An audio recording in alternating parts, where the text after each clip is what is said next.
Now, am I saying that something's going to happen on the 20th? No, I don't know. And according to how this could be packaged, it doesn't have to happen on the 20th. It just has to happen eventually. He's already fulfilling the part of walking through a city half in ruins and praying for the corpses that he meets along the way. All right. Now, this prophecy by itself, you could say, yeah, I'm blowing things out of proportion. But when we hold it up against another famous prophecy in the Catholic Church, which is the prophecy of the popes, and it's attributed to St. Malachi. And you can find this also on Wikipedia. It's there as well. This St. Malachi had developed a list of 112 popes, and these would be the last popes. The 112th is to be the last pope. So if we look at this, we find once again, this is a little hair-raising, that the 110th pope on his list was John Paul II, and the 111th is Benedict XVI. And most interestingly, what we find out when we look at the 112th pope is that this is the last pope. This is supposed to be the pope at the end of time who's going to oversee the Great Tribulation. A pope known as Petrus Romanus. And if we look on the Wikipedia page, it says, in extreme persecution, the seat of the Holy Roman Church will be occupied by Peter the Roman, who will feed the sheep through many tribulations. When they are over, the city of 7 hills will be destroyed, and the terrible or fearsome judge will judge his people. The end. Now, if you look on the page, it'll tell you that it's disputed whether or not this was in the original draft. But that doesn't matter, does it? Because we're not talking about real prophecies here. We're talking about the public being set up for a global war for domination. And the only way we can motivate people, enough, is through religion. And if we can fool the people through religion and make them believe that this is the end of time, that this has all been foretold, that we're playing a part in something great, and something greater than ourselves, they can pull this off. This can be done. And if you look at any psychological study of events such as the Inquisition, you'll find that you can get people to do some pretty horrible things.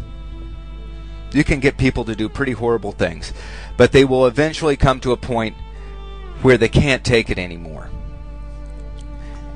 where their conscience will weigh on them. And this is true even of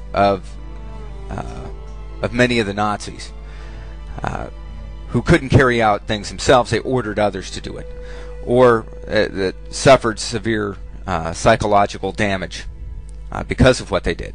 But when you look at religious persecution, you see something very different. If people believe that what they are doing is actually for your betterment, they're actually trying to save your soul, their evil knows no bounds. They will do anything because they believe that what they are doing is good and that it is sanctioned by God and that it must be done. So I think in the end that this is what the elite have planned.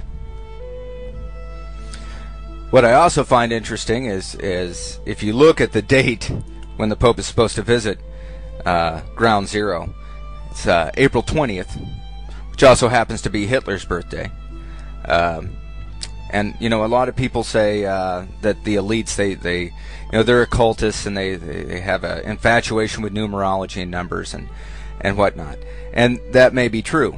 And if you believe that's true, then the stars really are lining up for something big. Let me say as a caveat here that I do not believe in astrology, nor do I believe in numerology. I believe that they are superstitions for the weak-minded. But do I believe that the elite believe in these things? Well, I think that we've seen that over and over again with societies such as the Freemasons or other secret societies that seem to have an infatuation with astrology and the occult. All right, if we look at Ronald Reagan, this stuttering moron couldn't even make it out of bed without his astrologer telling him what to do. If we look at Nelson Mandela, he couldn't go to the bathroom without his shaman coming in and rolling bones and telling him whether or not it was okay. If we look at Tony Blair, there are reports that he draws a circle on the floor and flops around in the middle of it in the morning with his wife.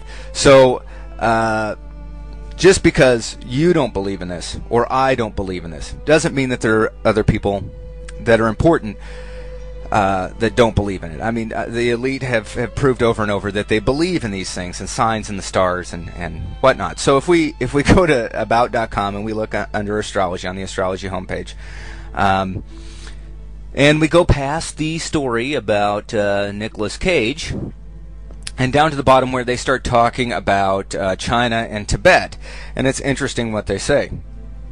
All right, and once again, I want to stress that I do not believe that astrology or the planets have anything to do with anything, but there are people that do.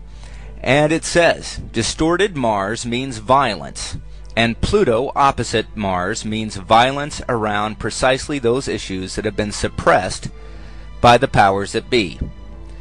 Then came the explosive full moon on the equinox that made the Mars-Pluto opposition a grand cross, the most stressful aspect in astrology, signaling that the next 3 months are going to be about flinging into the open all manner of domination submission scenarios, unsavory on the personal level, downright genocidal on the geopolitical level.